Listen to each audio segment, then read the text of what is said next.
Imagine a world where the intelligence behind our automated factories, our power grids, even complex amusement rides was all hardwired. Right? Every single change meant a complete overhaul, physically ripping out wires and starting again. Today, we're taking a deep dive into the silent architect that really revolutionized all of it, the Programmable Logic Controller, or PLC.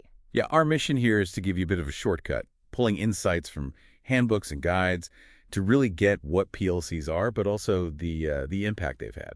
And why they're still so vital. Exactly. Still indispensable. We'll explore their design, their sort of pivotal history, and how they keep driving modern automation. Prepare for some aha moments. Okay, let's unpack this. So how did this industrial workhorse actually, emerge? How did it come to dominate? Well, what's fascinating here is that the PLC wasn't just a small step up. It was a radical fix for a massive headache. But hey, Oh, yeah. Before, say, 1968, factory machinery control was just this rat's nest of relays. Power relays, control relays. hundreds of them, hundreds, sometimes thousands, all hardwired in these huge enclosures. Troubleshooting was a nightmare. Took days sometimes. Wow. And changing anything. Forget it. You basically had to rewire the whole panel.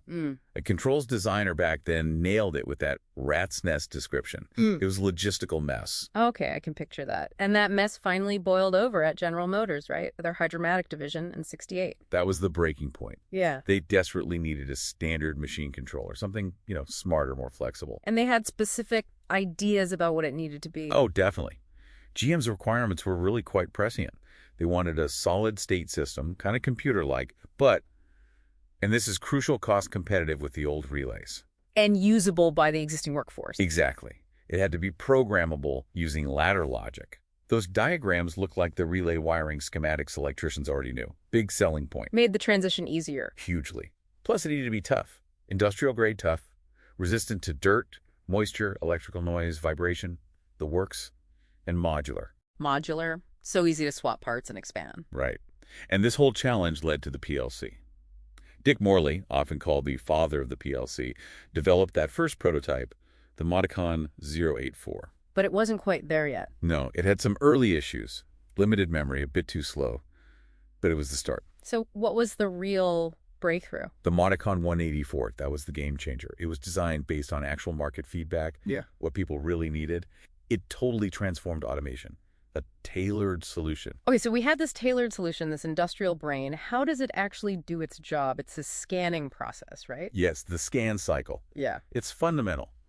Unlike your PC, a PLC runs its program in a very predictable, repetitive loop. A loop. Okay, what happens in that loop? Typically 4 main phases. First, Sure. it reads the status of all the inputs, sensors, switches, whatever. Checks the real world. Right. Then it executes the actual program, the ladder logic, using those input states. Runs the instructions. Phase 3 is internal diagnostics and communications, just checking itself, talking to other devices. Housekeeping. Sort of. And finally, phase 4, it updates all the outputs, turns things on, off, adjusts valves, based on the logic it just ran. And this whole loop is fast. Very fast. The scan time can be anywhere from, say, a millisecond up to maybe 100 milliseconds. Depends on the program size, complexity. And that speed, that predictability is That's critical. Absolutely critical, Yep. especially for high-speed stuff.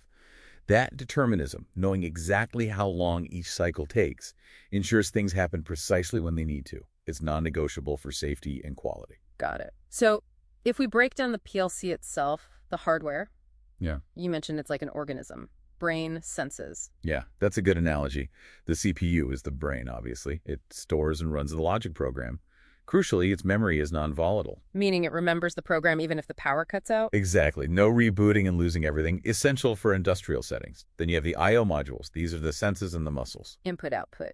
Connecting to the real world. Right. They connect to sensors, switches, motors, lights. They condition the signals, make them clean and usable for the CPU, and often use opto-isolators. For safety. Safety and noise immunity.